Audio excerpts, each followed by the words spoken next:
हर हर महादेव ओम काली। तो प्रिय भक्तजनों, वीडियो के टाइटल से आप समझ ही गए होंगे कि हमारा वीडियो शादी के विषय में है। तो हमारे पास लगातार ऐसे सवाल आते हैं।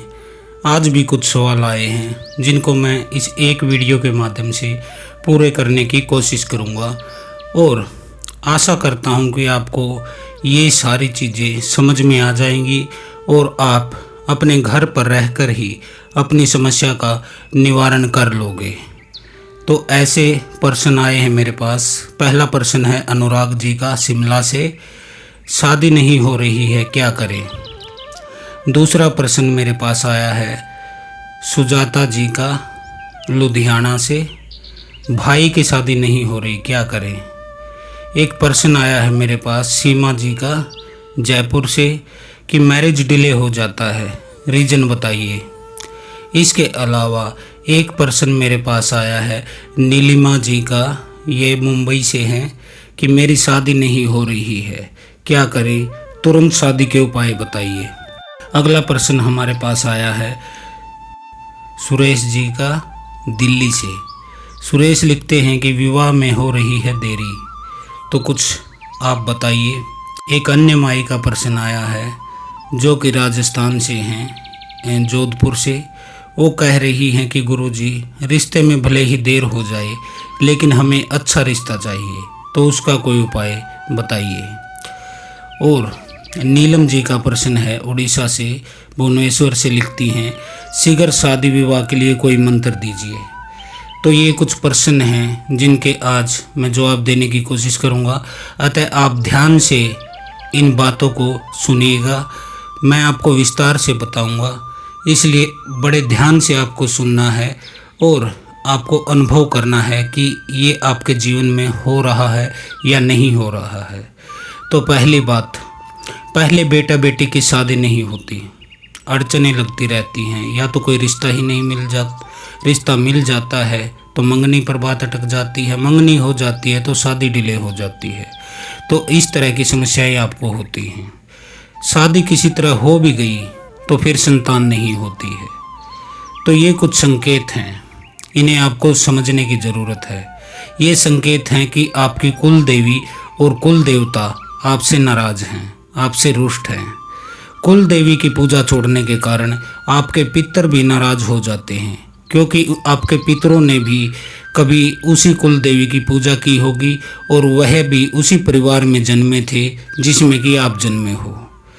क्योंकि आपने परंपरा तोड़ दी, जो आपके बुजुर्गों के समय से कुल देवी की पूजा और भोग की परंपरा थी वह आप तोड़ देते हैं, तो वह आपका साथ नहीं देते हैं। न कुल देवी देती हैं, न कुल देवता देते हैं और न ही आपके पितर आपका साथ देते हैं। आपके ऊपर से आध्यात्मिकता का सुरक्षा चक्कर जो होता है वह बिल्कुल हट जाता है, जिसके कारण नकारात्मक शक्तियाँ आप पर हावी हो जाती हैं। फिर चाहे आप कितना पूजा पाठ कर लो, कितना हवन दान कर लो, कोई लाभ नहीं होने वाला है। उनको तो आपको मनाना ही पड़ता है। कुल देवी देवता आपके पूर्वजों की तरह होते हैं, आपके माता पिता की तरह होते हैं। यदि वह आपसे रुष्ट होते हैं तो आपका कोई भी काम नहीं बनता, खास करके शादी विवाह और संतान प्राप्ति का उपाय। आप एक बात सोच कर देखो, आपके पिताजी, आपके दादाजी या आपकी दादी वह आपके घर में हैं और आपका कोई रिश्ते वाला आता है और वह आपसे नाराज़ हैं, तो रिश्ते की बात आपके दादाजी से करते हैं तो वह आपसे रुष्ट है, आपको उनको इज्जत नहीं करते, उनका सम्मान नहीं करते, उनको टाइम पर खाने को नहीं देते। तो वह जलते भूनते हुए अपने मन से न चाहते हुए भी यह कहते हैं कि इससे अपनी लड़की की शादी मत करना, ये निरा निठल्ला है, उसको भूखा मारेगा, ये नशे करता है। चाहे वह कुछ भी आपके बारे में बुराई करे, वह आपकी शादी और रिश्ते को तुड़वा देते हैं। उसी तरह हमारे कुल देवी देवता होते हैं, वह भी हमारे माता पिता, हमारे दादा दादी की तरह होते हैं। यदि वह रुष्ट होते हैं तो वह आपके इस कार्य में ज़रूर अड़चन डालते हैं। अब इसी प्रकार संतान प्राप्ति के विषय में है। कुल देवी यदि रुष्ट है, पितर यदि रुष्ट है, तो संतान में भी आपको बाधाएं आती हैं। या तो आपको संतान गर्भ धारण होता ही नहीं है, गर्भधारण हो जाता है तो 2-3 महीने में बच्चा खराब हो जाता है। यदि 2-3 महीने में भी बच्चा नहीं खराब होता तो फिर पैदा होने के बाद वह गुजर जाता है। तो यह सब किसी नकारात्मक शक्ति के घर में घुसने या फिर किसी सकारात्मक शक्ति के नाराज होने के कारण होते हैं। और जब तक कोई सकारात्मक शक्ति यानी कि आपके घर की ऊर्जा, आपके कुल देवी देवता और पितर आपसे नाराज नहीं होते हैं, तब तक किसी नकारात्मक शक्ति की औकात नहीं है कि वह आपके घर में घुस जाए। कोई तांत्रिक, कोई ओझा, कोई गुनिया, कोई भगत, उसकी इतनी हिम्मत नहीं है कि वह आपके कुल देवी के रहते कोई तंत्र आपके घर में करा दे। कोई कुछ नहीं करा सकता है, क्योंकि जब कोई भगत आपके घर तंत्र भेजता है, कोई भूत प्रेत, चुड़ैल, मसान, जिन भेजता है, उस समय आपके कुल देवी देवता गोटियां नहीं खेल रहे होते कि वह शक्ति आसानी से आपके घर में चली जाती है। आपके कुल देवी देवता लठ लेके बैठते हैं आपके दरवाजे पर। उनकी इजाजत के बगैर परिंदा भी आपके घर में पर नहीं मार सकता। यह बात आप जान लीजिएगा, अपने दिल में बैठा लीजिएगा और अच्छे से समझ लीजिएगा।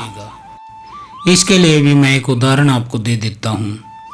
जैसे कि आपके माता पिता हैं और आपने जीवन में उन्हें दुख ही दुख दिया है। समय पर ना आप उनको खाना देते हो, ना कपड़े देते हो, न ही उनकी कोई बात मानते हो। वो जब भी आपसे बोलते हैं तो आप उनके सर पर चढ़ जाते हो, यानी कि आपने उनका जीवन नरक बना रखा है।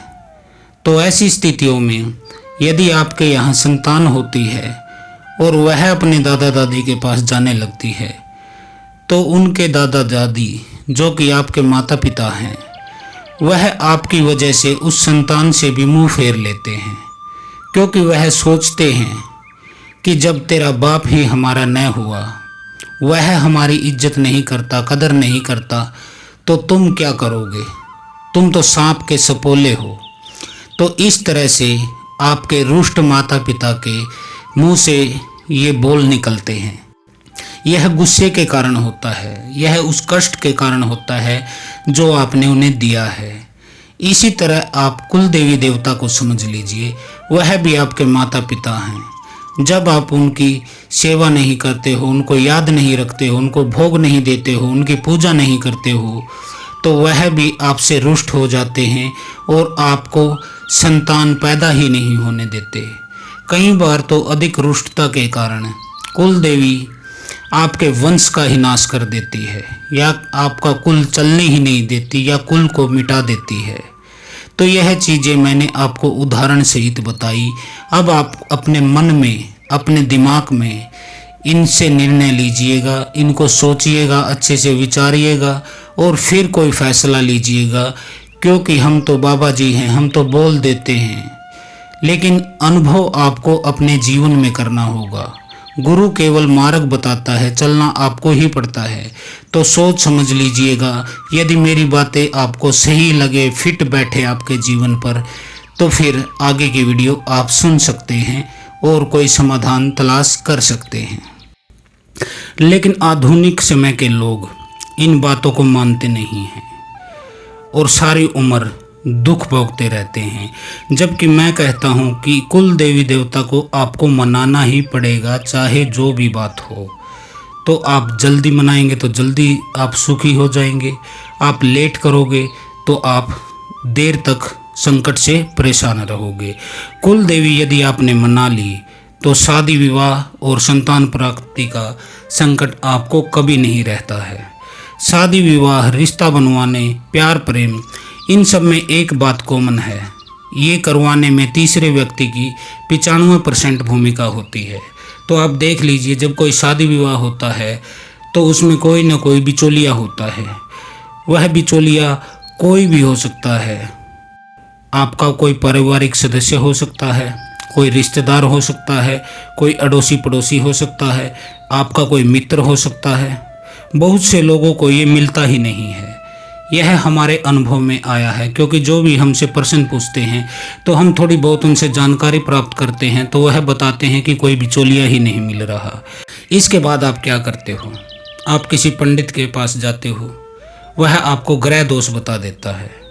वहाँ से आपकी बात नहीं बनती, आप ग्रह शांति के लिए उपाय करते हो, लेकिन फिर भी आपकी जो है बात बनती नहीं है। फिर आप जाते हो किसी ओझा तांत्रिक, किसी सोखा, किसी गुनिया के पास। वह आपको क्या बताता है, वह बताता है कि आपके पितरों का बंधन कर रखा है, आपके घर में कोई बुरी शक्ति है, कोई प्रेत है, कोई जिन है, कोई मसान है, वह आपकी शादी नहीं होने दे रहा। फिर आप क्या करते हो, फिर आप उतारे देते फिरते हो, कभी शमशान में, कभी चौराहे पर। इस तरह से आप उतारे करवाते फिरते हो, भोग देते फिरते हो नेगेटिव शक्तियों को। लेकिन समस्या का हल फिर भी आपका नहीं होता है, क्योंकि आपके जीवन में पहली गलती तो यह हो जाती है कि आपने अपने पूर्वजों की जो परंपरा थी कुल देवी की पूजा और भोग की, उसको आप तोड़ देते हैं। दूसरी गलती आपके जीवन में यह होती है कि आपके कोई गुरुदेव नहीं होते हैं। यदि पहली गलती आप न करते तो आपके कुल देवी देवता प्रसन्न होते, आपकी शादी हो जाती, संतान भी हो जाती, लेकिन वह रुष्ट है। दूसरी गलती के कारण आपके कोई गुरुदेव नहीं है तो आपके पास ज्ञान का अभाव है। वैसे आप दुनिया भर की बातें जानते हो, आप अड़ोस की पड़ोस की, किसकी पत्नी किसके साथ भाग गई, किसका किसके साथ चक्कर है, कौन आज नई साड़ी ले आया है, कौन नई गाड़ी ले आया है, किसका कितना महंगा मकान है, कौन सा साबुन लगाता है। यह जानकारियां आपके दिमाग में भरी पड़ी है, यानी कि आप ज्ञान के तो भंडार हो, लेकिन व्यर्थ के ज्ञान के भंडार हो। सच्चा ज्ञान जो होता है, संसार का, परलोक का ज्ञान जो होता है, वह एक गुरु ही आपको दे सकता है। दूसरी गलती आपने यह की कि आपका कोई गुरुदेव नहीं है, इसलिए आपके घर में कोई भी सकारात्मक, कोई भी मांगलिक कार्य संपन्न होता ही नहीं है। यदि किसी पर कुछ किया कराया हो, कुल देवी का घर में पग फेरा न हो, किसी तांत्रिक ने कराया हो, कोई देवता रुष्ट हो, गण कमजोर हो, घर में नकारात्मक शक्ति हो, तो यह शादी विवाह संभव हो नहीं पाते। और यह सब कारण किस वजह से होते हैं, इसका सब एक ही कारण है कि आपके घर में आपकी कुल देवी शक्तिशाली रूप में नहीं है, शुद्ध रूप में नहीं है, वह अनशनी है, आपसे रुष्ट है। यदि कुल देवी और पितर जो आपके हैं वह प्रसन्न हो तो वो ही किसी को अपना माध्यम बनाते हैं, अपना कुल बढ़ाने के लिए। क्योंकि यदि आपका कुल बढ़ता है तो उससे आपके कुल देवी देवता को भी तृप्ति मिलती है, शांति मिलती है, क्योंकि एक व्यक्ति आपका अगली पीढ़ी में पैदा हो जाता है जो कि उनकी पूजा करेगा, उनको भोग देगा। तो इसलिए बिचौलिए की व्यवस्था भी आपके कुल देवी और पितर के आशीर्वाद से ही हो सकती है। तो अगला प्रश्न है जो अब मैं वो बता देता हूँ, जो पूछा है हमसे कि शादी में भले ही देर हो जाए लेकिन हमें अच्छा रिश्ता चाहिए। तो इस बात का भी मैं आपको बता देता हूँ, आपको करना क्या है। तो ये आपने सवाल पूछा है, अपने लड़के के लिए पूछा है, तो मैं आपको बता देता हूँ आप करें क्या। आप सुबह 4 से 6 बजे तक नियमित रूप से गायत्री मंत्र का जाप करें। सैकड़ों मनोकामनाएं स्वतः पूरी होती चली जाती हैं। जब सूर्योदय होने वाला होता है, ठीक उससे आधे घंटे पहले उदय होने के 10 मिनट बाद तक खड़े होकर गायत्री महामंत्र का आप जप करें। आपको मनपसंद रिश्ता मिल जाएगा, जिसकी शानदार रिश्ते की मनोकामना हो। जैसे कि इन माई की है, इन्होंने सवाल भेजा है, तो आपके पुत्र का अच्छी जगह रिश्ता हो जाएगा। आप नियमित रूप से 1.25 महीने तक, यानी कि 41 दिन, सुबह 4 से 6 बजे तक 2 घंटे प्रतिदिन गायत्री मंत्र का अपना जाप करें। इससे अगला प्रश्न है जो कि हमसे पूछा है कि भाई की शादी नहीं हो रही है, शादी में क्या रुकावट है। तो विवाह के जो इच्छुक युवक युवती होते हैं उनको अब करना क्या है, उनके लिए मैं उपाय बता देता हूँ। तो देवी जी, आपके भाई की शादी नहीं हो रही है, तो इसके लिए करना क्या है। विवाह का जो इच्छुक है, यानी कि आपका भाई है, उसको 11 दिन लगातार शिव मंदिर में जाना होगा और शिव पार्वती की पूजा करनी होगी। ऐसा करने से विवाह में देरी के ग्रह दूर हो जाते हैं। शिव पुराण के अनुसार भगवान शिव ने माता पार्वती की तपस्या से प्रसन्न होकर ही उन्होंने पत्नी रूप में स्वीकार किया था। इसलिए भगवान शिव और माता पार्वती की पूजा जो आप करते हैं उससे विवाह में आ रही अड़चन दूर हो जाती है। पूजा करते समय यदि आप लड़की हैं तो आपको 21 बार इस मंत्र का जाप करना है। मैं मंत्र बता देता हूँ। ओम श्रीम वर परदाय श्री नमः। ओम श्रीम वर परदाय श्री नमः। ओम श्री वर परदाय श्री नमः। यह जाप लड़कियों को करना है। जिस लड़की की शादी में अड़चन है या रुकावट हो रही है या रिश्ते बार बार टूट जाते हैं या कोई रिश्ता आता ही नहीं है, उसके लिए यह मंत्र है। मंत्र लिखा हुआ भी है स्क्रीन पर, आप नोट कर सकते हैं। और लड़कों के लिए जो मंत्र है वह मैं बता देता हूँ। पूजा करते समय लड़कों को इस मंत्र का 21 बार जाप करना है, जो कि शिव मंदिर में भगवान शिव और पार्वती की मूर्ति के समक्ष आपको करना है। ओम श्री वधु परदाय श्री नमः। ओम श्रीम वधु परदाय श्री नमः। यह मंत्र भी मैं स्क्रीन पर लिख देता हूँ, आप आराम से इसको लिख सकते हैं, याद कर सकते हैं, नोट कर सकते हैं। तो ऐसा करने से आपको जल्दी से आपका विवाह हो जाएगा। पूजा करने जाओ तो अपने साथ 50 ग्राम सरसों का तेल लेकर जाइएगा और उसे शिवलिंग पर चढ़ा दीजिएगा और अपनी मनोकामना जो है, आपके मन में जो मनोकामना है विवाह संबंधित, उसको भगवान भोलेनाथ के समक्ष प्रेम पूर्वक श्रद्धा पूर्वक रखिए और उनसे प्रार्थना कीजिए कि यह कार्य आपका कर दे। प्रश्न है जो वो माई का है प्रश्न, उन्होंने पूछा है पता नहीं रिश्ता होगा कि नहीं। यानी कि वो जब जाती हैं तो उन्हें यह शंका रहती है कि रिश्ता होगा कि नहीं। वो किसी रिश्ते के लिए जा रही हैं पक्का करने के लिए, लेकिन मन में सवाल है कि रिश्ता पता नहीं होगा कि नहीं। आप जब भी घर से निकले माई बच्चों का रिश्ता करने के लिए, तो आपको एक घी का दीपक जला लेना है अपने घर में और उसके समक्ष हाथ जोड़कर मन ही मन कहना है, हे कुल देवी माता, आपको मेरे साथ चलना पड़ेगा। आप हमारे पूर्वज हो, हमारी माता हो, आपको हमारे साथ चलना पड़ेगा और यह कार्य आपको करवाना पड़ेगा। कार्य सिद्धि होने की संभावना बहुत प्रबल हो जाती है, इसलिए मैं आपको बार बार कहता हूँ कि आप अपनी कुल देवी को मनाइए। आपके 90% कार्य कुल देवी की वजह से ही अटकते हैं। तो अगला प्रश्न जो है, विवाह में देरी हो रही है, कोई जल्दी का उपाय बताइए।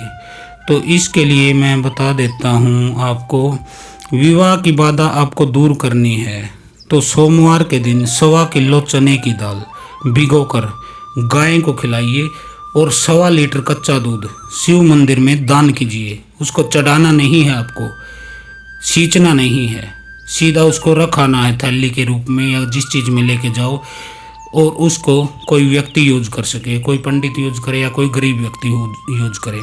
ऐसा 7 सोमवार कीजिए, आपका विवाह जल्दी हो जाएगा। और एक और उपाय बता देता हूँ जो कि बहुत प्रभावशाली है।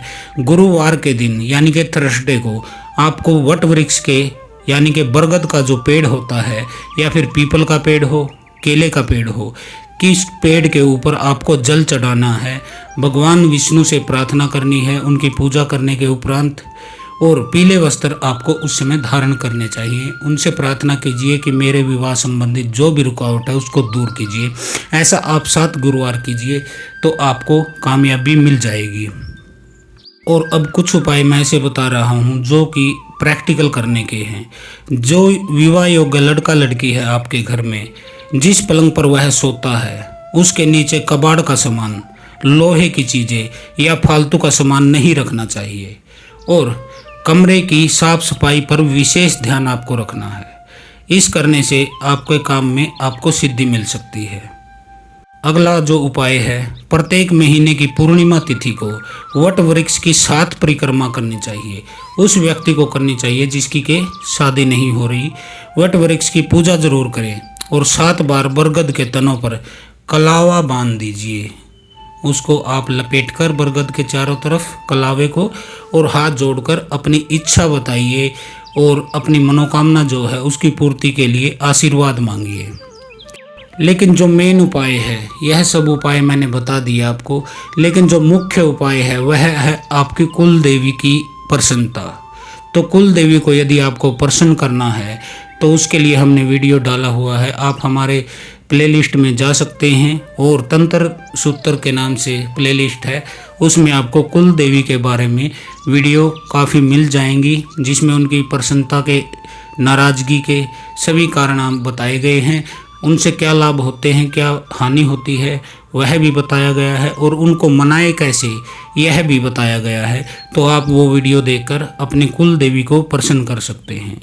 तो आशा करता हूँ आपके सभी सवालों का जो है समाधान हो गया होगा।